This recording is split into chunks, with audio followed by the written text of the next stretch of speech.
Won't keep you long, but I have also some points to add. Thank you, Guillaume, for giving me the floor and setting the tone for what I'm sure will be a fruitful conference in the next 2 days. Can you all hear me okay? It's good? Okay. And thank you to all of the organizers of this high-level forum for sustainable finance for the opportunity to say a few words at the outset of this very timely discussion. Timely because Europe is experiencing a severe energy crisis, and the EU has struggled to address this crisis in line with our collective climate imperative. There were over 30 million Europeans experiencing some form of energy poverty before this crisis, and that is only increasing. The good news is that we actually know exactly what we need to do. And we have the tools at our disposal, if only we would put them to use. The solution set includes insulation for old buildings. The heat loss from buildings is almost 3 times as much here in Belgium as it is in Germany. This is primarily due to insulation, something that we know very well how to install.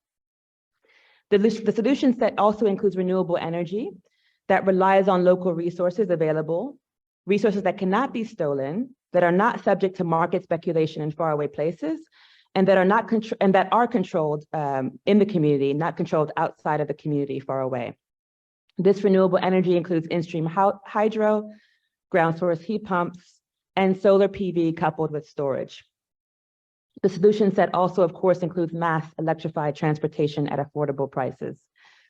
Now, for all of these known and scalable solutions, Europe's engineering, procurement, and construction, or EPC workforce, startups and innovators are ready to go. They're only saying, show me the money.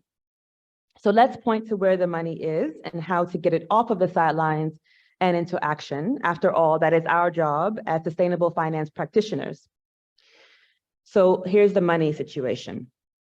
Globally, we have more than 200 trillion euros in private commercial capital. We only need 3 trillion each year to solve climate change.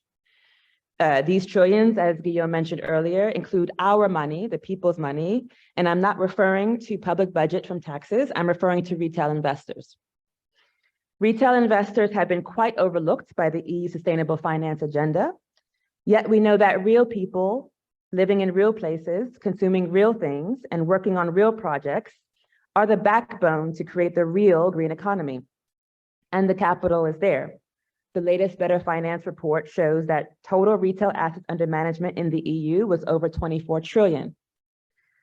The EU actually only needs an extra 360 billion euro on average each year to reach its 2030 climate targets. So imagine if we could mobilize even 1% of those retail assets. That's hundreds of billions towards environmentally friendly and socially just solutions to our climate and energy crisis. So I will outline specific overlooked areas for the EU Sustainable Finance Agenda, anchored in mobilizing capital from retail banking and retail asset management. Task number 1, remove the hurdles for retail investors and truly create the benefits of a single market. Bureaucratic hurdles at the national level and a lack of coordination at the EU level represent constraining factors for everyday household investors. For example, the Spain-based renewable energy project platform, Fundin, requires retail investors to obtain a Spanish social security number to invest, meaning that one must physically travel to the nearest Spanish consulate. Now, I in fact did this back in 2021. I took a train from Lyon to Paris, then the metro to the Spanish consulate, then waited in line, and finally obtained this obscure number, social security number, so that I can invest in a simple renewable energy project in Spain. These steps are just too much to expect from the average retail investor. This is a barrier that the EU could easily fix by mandating that any EU member state social security number be acceptable for EU crowd investing, crowd lending platforms. And it's up to the individual investor to file the appropriate taxes. Climatize, a startup born in the EU that enables automatic investments in renewable energy projects that support underrepresented communities, relocated their entire operations to the United States after realizing that they would need to apply to several regulatory bodies at the national and EU level to operate. This cannot continue. Task number 2, Community-based financial institutions such as impact-focused banks should be a priority for an inclusive green economy. So capitalizing these community-based banks and other financial institutions. Community-based banks and investment funds have ESG in their DNA and have been pioneering sustainable finance for decades. While it's important to help the laggards transition, it's not helpful to ignore the leaders. To the contrary, if the EU were to place its own capital with the sustainable banks, so these are B Corp certified banks, members of FEBEA, the green fintechs that are innovating, then climate finance would not only flow quicker, it would flow in ways that are more just, equitable, inclusive, and leverage Europe's full diversity. And others get it. The Leadership Council of the United Nations Program's Finance Initiative, so UNEP-FI, has community-focused banks at the table.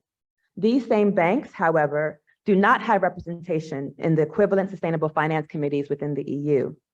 This must evolve.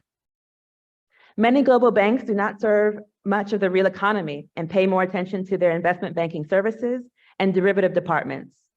Local institutions, however, understand their markets and serve the real economy, including SMEs. They know how to manage the risk and capitalize on opportunities. Task number 3, modify the venture capital regulations to support emerging fund managers with climate investment theses.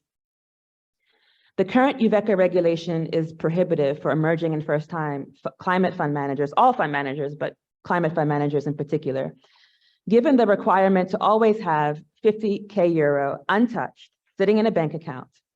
The minimum check size to invest in these funds is also 50K euro. These UVECA funds are prohibitive, thus, for most retail investors. So why is this counterproductive?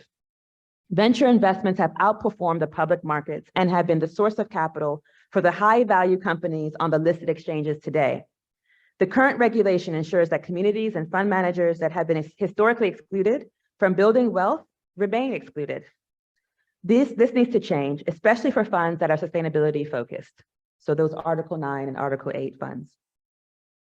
Here is a quote from Thea Messel, a partner at Denmark-based Unconventional Ventures, which invest exclusively in European impact startups. In Europe, we know that women and minorities are 75% more likely to create impact ventures and are more represented in climate investing. But these fund managers also face more obstacles in raising sufficient capital. So to deprive these funds of raising capital from smaller checks, the 1K, the 5K, the 10K, is to deprive the mobilization of capital to meet Europe's climate goals, and thus the world's climate goals. In other words, if we want adequate capital for energy efficiency and green energy, then we have to widen the pie of asset allocators and remove the barriers for emerging and first-time fund managers. I wish you all a very productive discussion over the next 2 days, and I am confident that this conference will live up to the important role that financial stakeholders have to play by delivering creative and inclusive solutions to the climate and energy crisis. Thank you.